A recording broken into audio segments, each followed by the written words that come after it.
Oh, crap.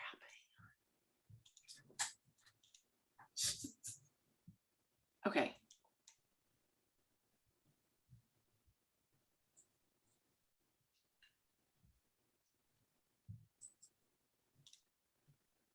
All right.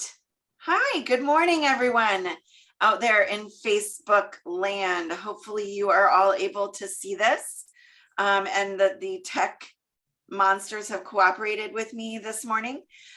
For those of you who don't know me, although I think most of you on this page do, I'm Christy Keating, the owner of Savvy Parents Safe Kids, which is a part of the Heartful Parent Collective. And for the second time this year, I am here with Cherie Benjoseph from the KidSafe Foundation. For those of you who missed us when we went live back in January, obviously Savvy Parents Safe Kids, I'm located up in Seattle.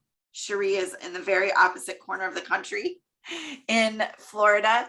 But the missions of both of our organizations are the same, and that is helping prevent child sexual abuse and trafficking and exploitation, and teaching you as parents how to do that. So back in January, Cherie and I focused on trafficking, because January is Trafficking Awareness and Prevention Month.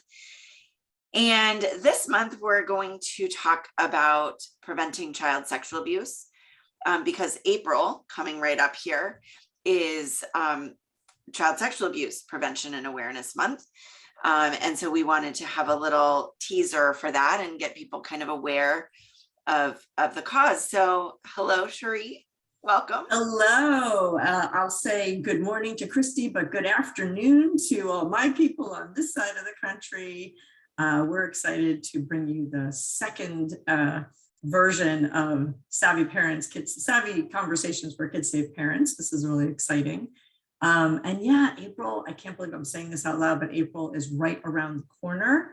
And we're using this session to launch April Child Abuse Prevention Month, with our focus, of course, being on child sexual abuse prevention. So we're excited to be here. I'm really excited to be doing this as well. And Cherie and I will be hopping on here about every other month this year. We've got the dates on our calendars, and we'll be touching on something slightly different each time. So you'll get notice here on the Facebook pages for both of our organizations, and in email if you're on the mailing list. If you're not, make sure you join the mailing list. But let's just dive in, Cherie, and sort of touch base on this. This is a difficult subject that it makes parents uncomfortable to talk about, because it's the idea of something happening to their children, particularly if they have their own history of trauma, is scary and heartbreaking and fear-inducing and all of those terrible things.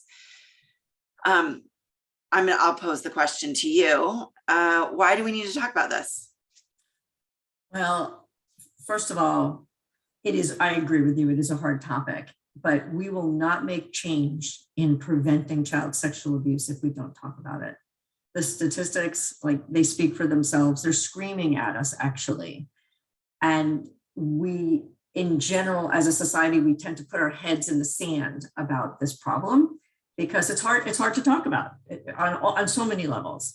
But we know now that 90% of the time a child gets harmed, it's by someone they know and trust, or the family knows and trusts. So I don't know about you, but I grew up with stranger danger, and that was all we learned. And that did not keep me safe, because the person who offended, for example, against me was in my family experience and other trusted adults in my world.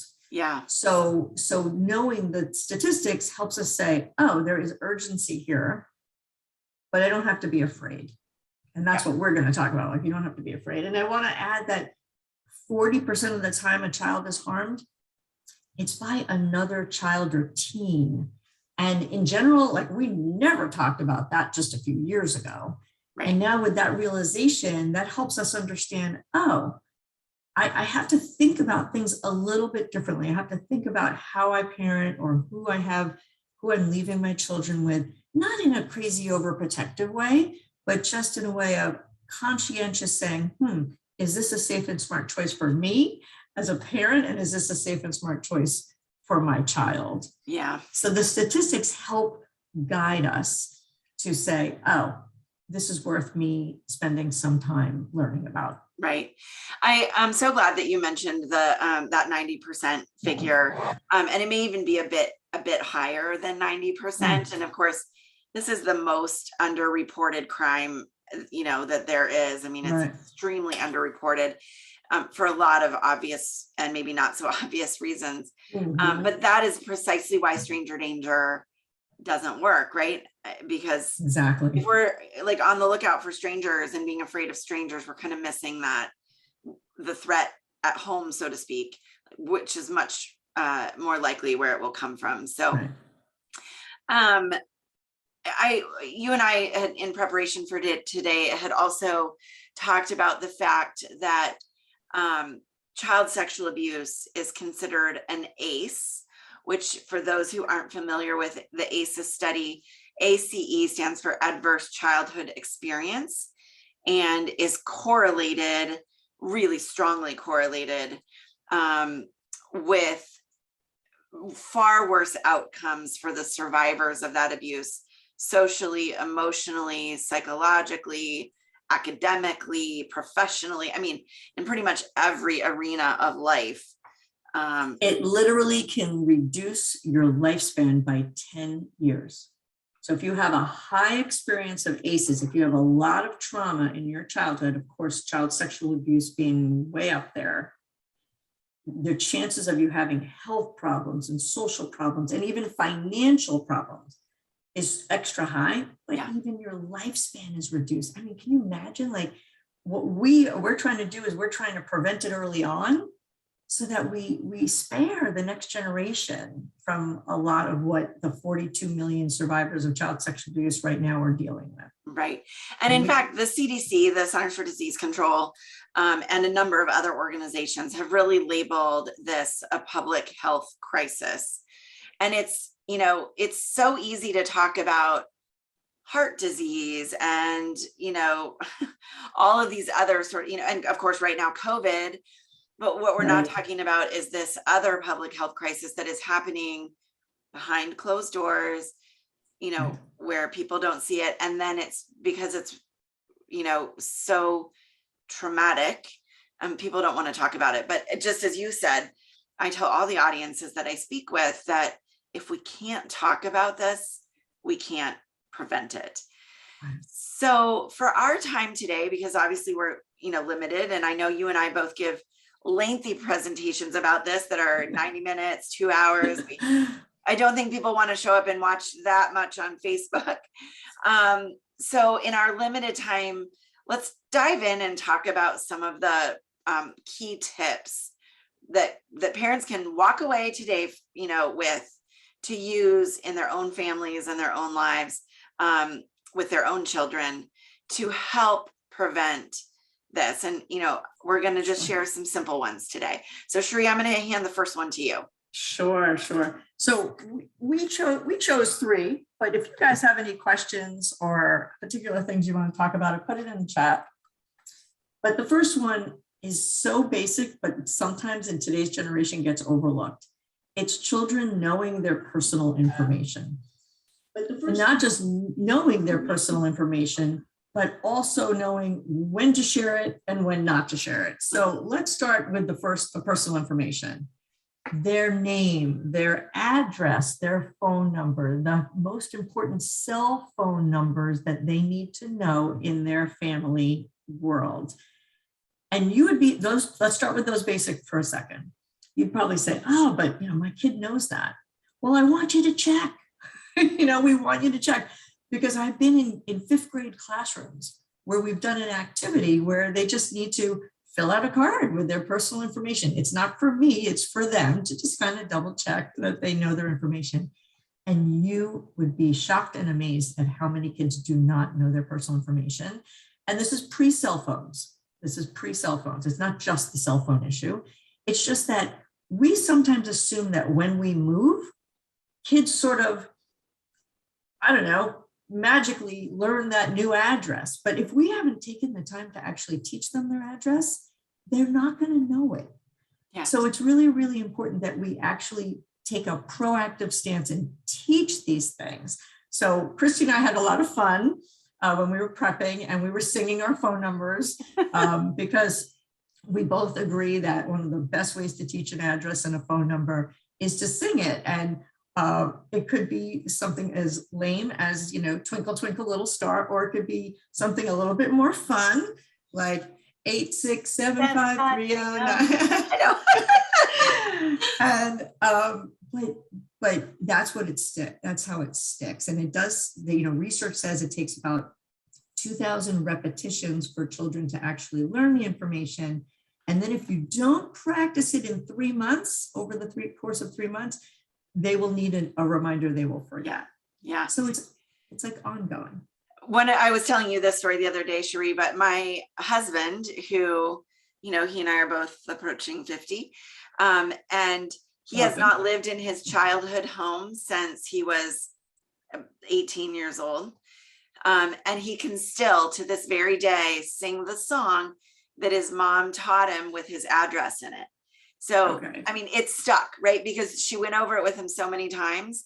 And this was, 30 years ago, well, 40 years ago, probably. And she created a little song around their address, and man, he still knows it. And that just shows kind of the sticking power of this. Yes, it's so powerful. And maybe you're thinking, okay, so why do they need it? There's so many reasons why they might need it.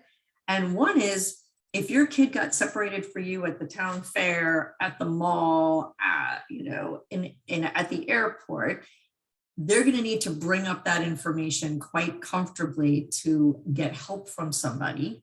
And Christy and I were talking about, like, who should they get help from, and they should go first and foremost, look for a woman with children. Mhm. But they need to practice approaching a stranger for help.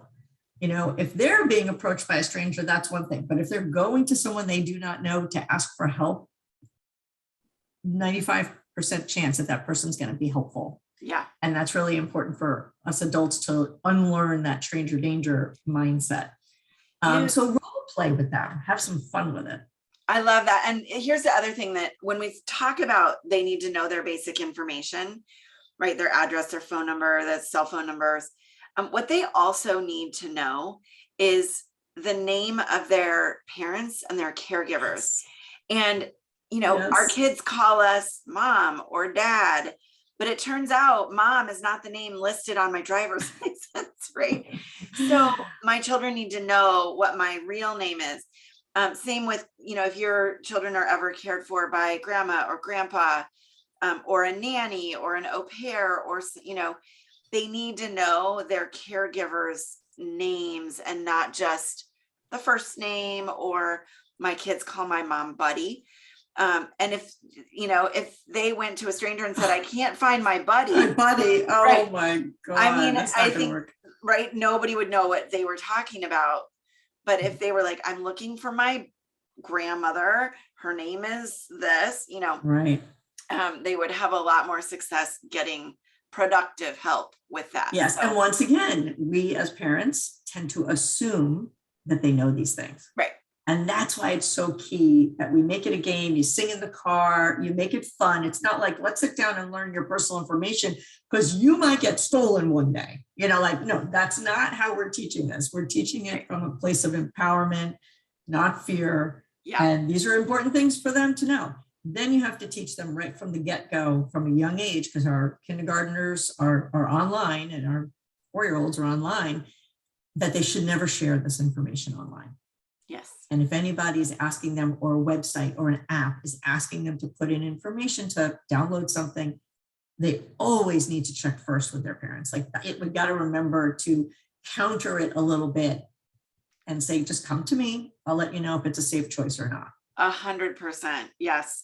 And that it's information that they can use if they are lost or they need help, but they shouldn't just, go to the Safeway and talk with the checkout guy about where they live. And, I mean, Right. that's just information that they shouldn't volunteer unless they are seeking Right. help.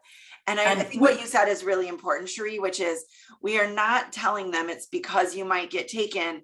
It's because this terrible man might come to your house and do terrible things, right? That is not the messaging at all that we want to send to our children. And I know parents sometimes think that scaring their kids will be a productive way to teach this, and it is counterproductive. And I don't want my kids or yours, whoever's listening, walking through the world afraid of everyone that they are going to encounter. Right, exactly. Yeah. And then as they get older, parents' names, parents' place of work, these are all parts of their personal information, their birthday. They shouldn't be giving out this information, but they should know it. Yeah. So, yeah. All right, super. Our time is going to fly by. So I know. Let's go for number 2. Tip number 2. Okay. So this one is important in so many different regards, but it is that our children, all of our children, regardless of their age, like from the time they're tiny, need to know, and in fact, I believe have the right to know the correct anatomical names for all of their body parts.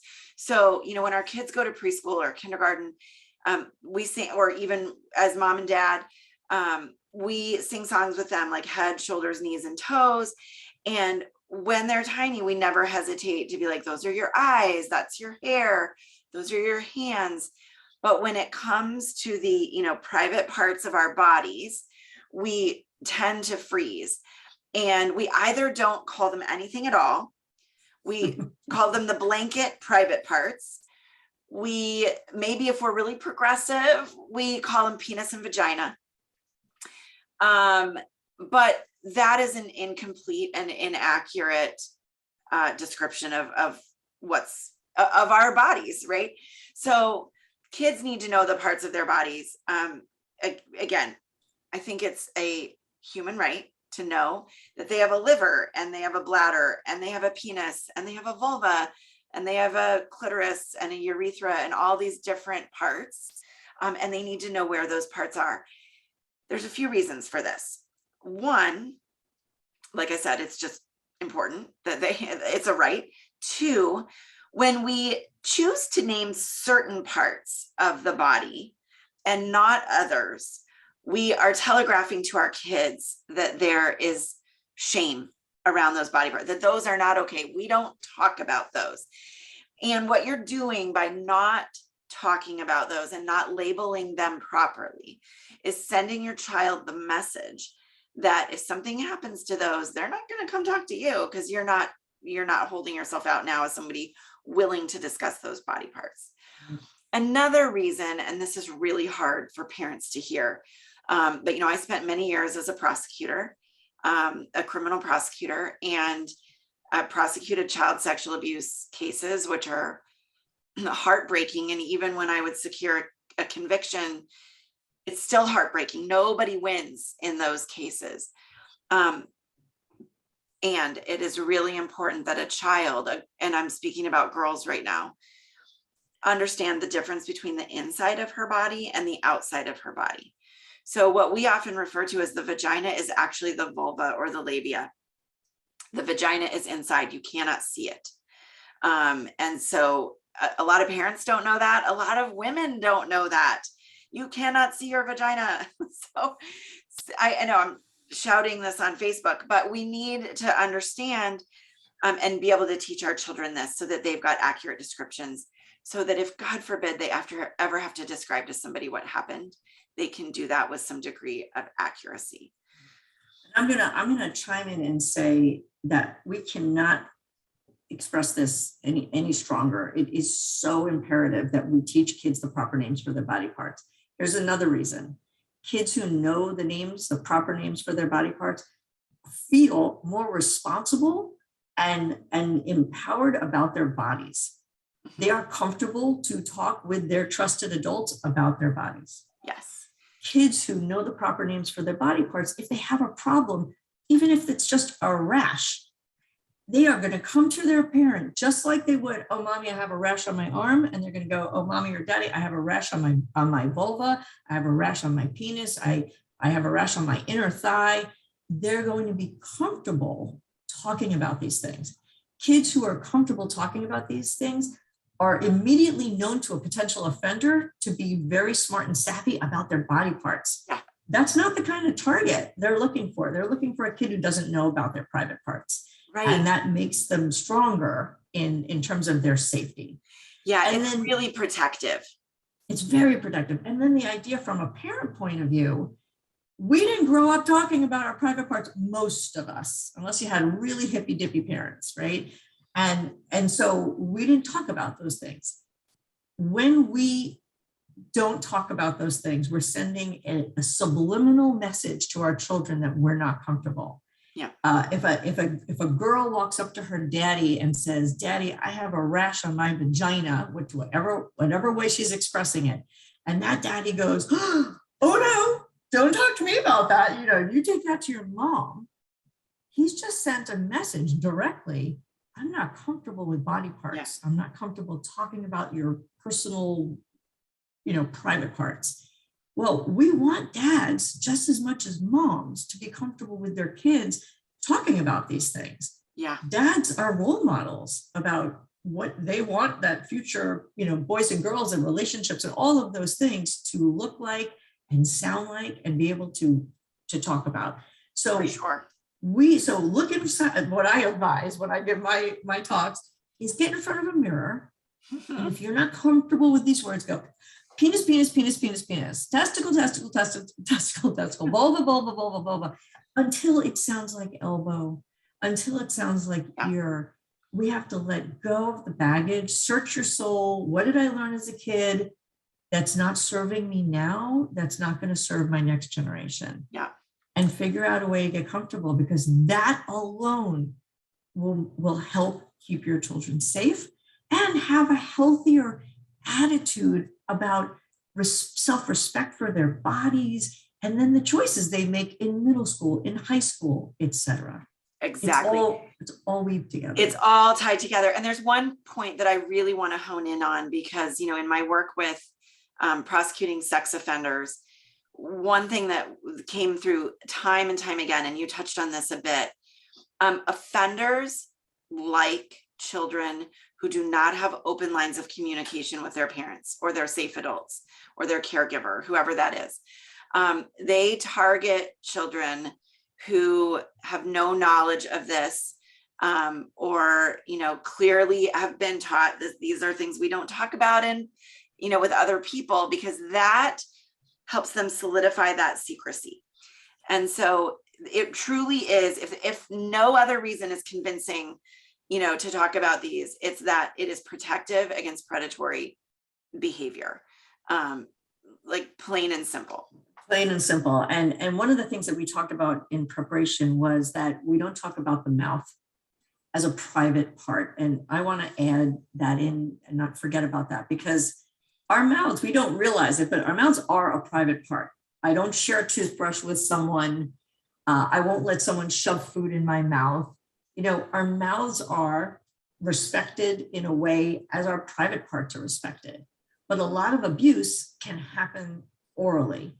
And so we need to teach kids that no, anybody asks you to do something or you're uncomfortable with something you saw, and it has something to do with your mouth, or someone put something in your mouth, and the something could be a lollipop, it could be a toothbrush. You come tell me, because your mouth is like a sacred place, just like the rest of your whole body, especially the parts of your body that are covered by your bathing suit. Yes. One final point that I want to make, and I know we've got to move to our third tip here today, but is that when we teach our children the proper names of their bodies, we should then also be on the lookout for when they come home and they have now different or, funny names or pet names or whatever. That may be because they heard some kid talking about it on the playground, a wiener as opposed to a penis, or it may be because somebody who wants to offend against them has given that body part a different name. And so there's a reason to then start asking some questions like, hey, where did you hear about that? Where did you, who taught you And that they're word? not in trouble. Key is that you're reminding them, no, we could talk about this. You're not in trouble for talking about this. Yeah. This is how we talk in our family. So Cherie, before we move on to the next point, we've actually had a listener ask a question on the Facebook thread feed, asking for some suggestions on how to go about teaching those proper body part names when it doesn't feel like there's a natural way to strike up that conversation. So I have some thoughts, but I'd love to hear yours. Yeah, definitely have thoughts on that. Yeah. Well, if they're really young and you're bathing them, it is just a part of our natural way we would play in the bathtub. Where's your elbow, point your head, wash your hair. And I'm also a big encourager that by age 4 heading into kindergarten, that children learn about their body parts in the bathtub, but they also learn how to take care of their body parts because they're getting to be so big and so independent. And this way they're less vulnerable when there are other caregivers minding that the child takes care of their own body parts. But you're naming them right there. Where's your penis? Where's your testicles? And the idea is that even if they're siblings, and they're a different gender, they all should know what those body parts are. So that's one in the bathtub. But if you have slightly older kids and you haven't done that, there are wonderful resource books out there that make that conversation just so much more comfortable, especially if you're new at this. But otherwise, I'll ask my kid, did you wash your, your vulva, your vagina? Obviously she's not, I'm not asking her that now, she's 26, but back in the day, I'd make sure, did you do a good job? Mm-hmm. And I'd ask my son, did you do a good job? And I would use the proper names for their body parts and they would just get used to it. Yeah. And we had nicknames back in the day because my kids are older. But then I started changing that to proper names. So that you can start out with one of our names was Boo Boo. Don't know where that came from. And then we crossed over into saying, oh, no, we're not doing that anymore. Yeah. And using the proper names. Yeah, I think another way, and it depends on the age of the children, but it is okay for us as parents or loving caregivers to go to our children and say, you know what? I screwed up. I taught you the name of your head. I taught you the name of your feet. I taught you the name of your tummy. But what I didn't tell you was that your private parts have some names too. And here's the names of them. And, if you're talking to a girl, then also making sure, and hey, boys have private part names too, because they need to know the opposite gender.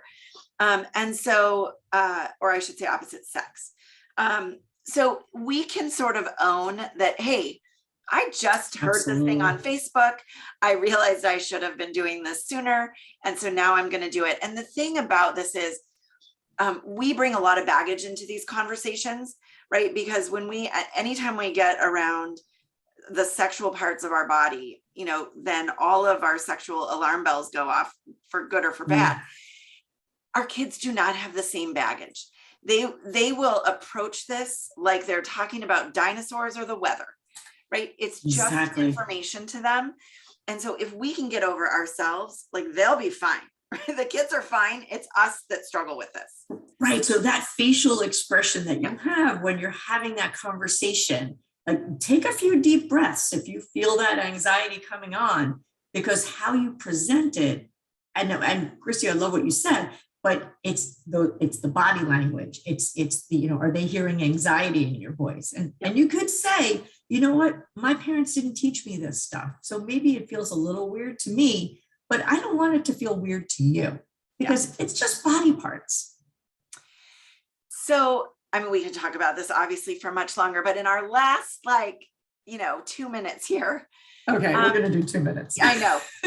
So the final tip is becoming an approachable parent. Cherie, take it away. Okay, so let's just do the short version. Every child needs to know that they have trusted adults they can go to for help or to share something exciting with. That's number one.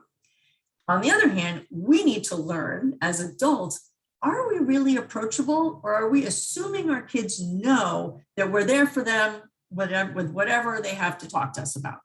And the truth is, when kids talk about their abuse and the issues that they're having post the trauma, we learn that they didn't feel comfortable coming to their grown-ups. So we want to change that. So we want you to kind of instill into the family machinations some opportunity to show your kids and tell your kids that you are approachable no matter what. So number one, remind them early and often, you can come to me with anything. I don't care if it's scary. I don't care if it's funny. I don't care if you're even told not to tell me, then exactly tell me, right? So say that to them early and often, and also say to them, you won't be in trouble. Yeah. Because they associate all of these things with that it was their fault and they're going to be in trouble with so many things, not just sexual abuse.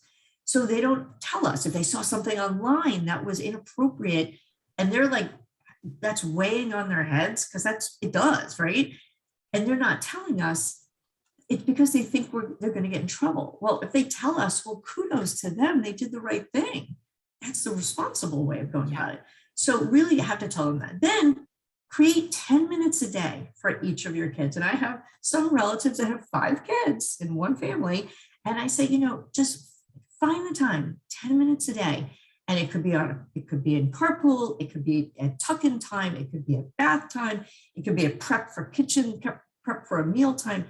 But let those children know when that is.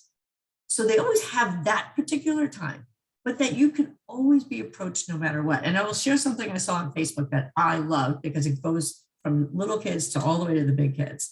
A dad wrote that he put a note in each of his kids' dresser drawers, and it said, no matter what, you can approach me and tell me about anything scary, terrifying, whatever. This note, you'll hand me this note, and this will remind me to be a good listener. Oh my gosh, I love that idea. And I was like, wow, because every time that kid is in a drawer, they see that note, and it's that ongoing reminder. Oh, that's beautiful. So at another time, we can talk about our official circle of safe adults. That's what we call our trusted adults. But I know we've run out of time, and I want to say that both of us are approachable, guys. You can, reach out to us on either of our websites, on our Facebook pages, and let's continue this conversation, because bottom line, that's how we keep our kids safe. That's right. And every time someone, just one parent learning a new skill and one kid better protected is a win in my book. So yeah, we are at the end of our time. Thank you to everyone who tuned in live, and to everyone who watches this later. Cherie, thank you. I am so grateful, Christy, for this ongoing collaboration between the two of us. I'm enjoying it. It's so much fun to be with you. It is. And if I'm not mistaken, we'll be back in May, right? Yes. We'll be on live again in May, and excited to share some more information with everyone. So like I said, stay tuned on the Facebook pages and mailing list, and we'll get you information about the date and the time of that. But this has been great. Thank you so much. And everyone enjoy here in Seattle. I know this is far more common in Florida, but the sun is shining today. So enjoy the weather.